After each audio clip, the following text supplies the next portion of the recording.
Hi everyone, Comic Book Reviewer here, this time reviewing on Billy Batson and the Magic of Shazam. Now, as you know, Billy Batson and the Magic of Shazam was DC's another attempt in doing another kid-like series, which they did with the Batman, the Legion of Superheroes, Justice League, and Justice League Unlimited. And yeah, the point of Billy Batson and the Magic of Shazam was meant to go back to the old Bronze Age and Golden Age of the Captain Marvel comics, as well as going back to when Captain Marvel was first moved to DC Comics. And if you have seen my review on issue 1, I actually did do the review on the first issue. And I managed to get this issue off eBay during the Christmas sales, and the cover has Billy Batson turning into Captain Marvel. And let's get on the story. It starts off with the wizard giving the introduction to how Billy Batson became who he is, and of course ended up saying the magic words and became Captain Marvel. And Billy would later find his sister, who became Mary Marvel. Now, I know in this series, Mary Marvel is supposed to kind of be almost the similar size, and we kind of see how, we see later on Sunday, we kind of see how Billy and Mary are dealing with a runaway train, and we kind of see how Shazam says, "Looks like we're in a hurry today, aren't we? The brakes leave us stripped right off. The train won't stop. Huh, don't you hate that when it happens? You know, I had a brake that did the same thing one time." You had a what? So of course we kind of see how Captain Marvel has to kind of calm things down, and we see how Mary realizes the giraffes could get hurt by the sort of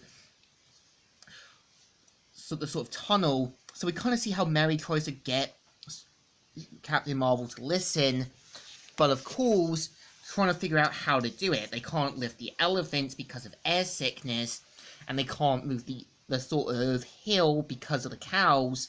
So we kind of see how Mary tries to get him to sort of see reason, despite Billy trying to find another solution. And of course, tunnels his way through to make a bigger tunnel.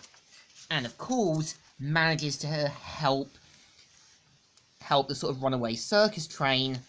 And we kind of see how, after turning back to their kids' forms, we see Mary saying, and for you doesn't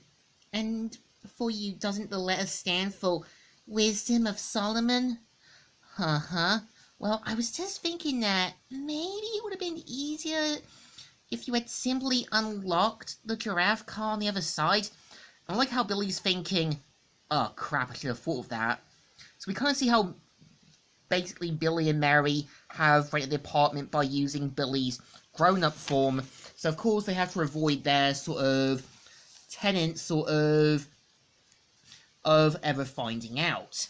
And of course we kind of see how, with Billy's job at the radio station, they can afford it, and of course decide to have cereal and watch Tiny Titans.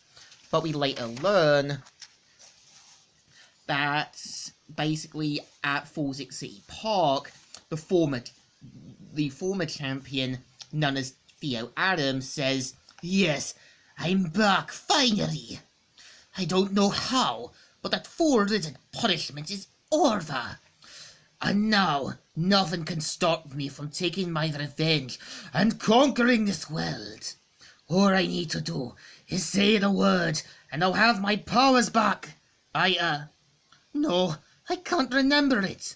Oh, I can't believe I'm back, but the memory of the one word I need has been lost to me in the process.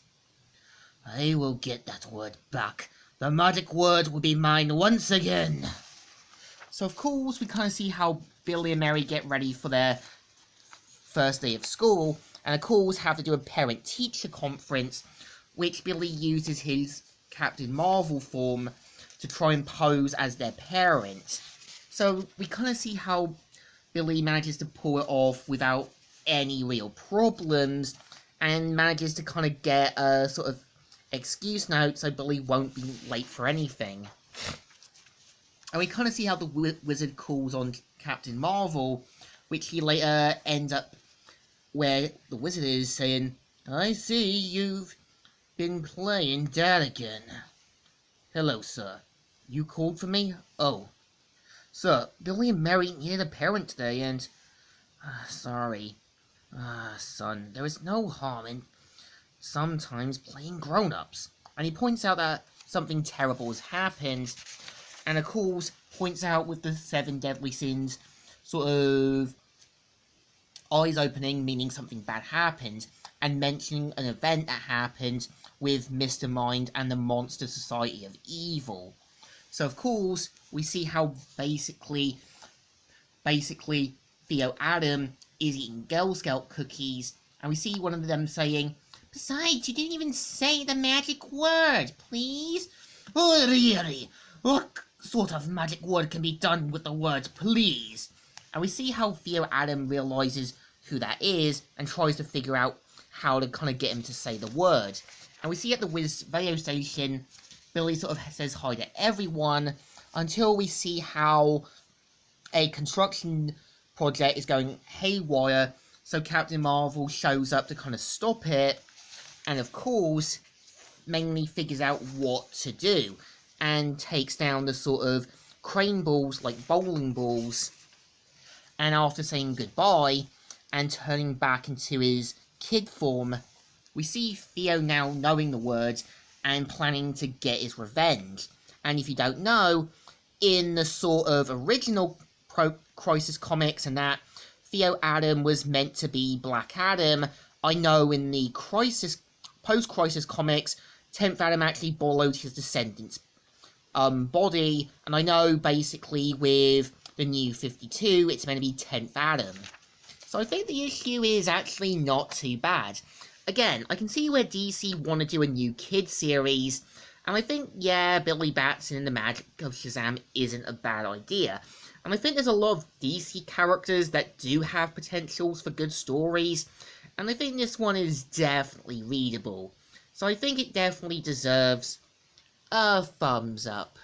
Still good, and still alright.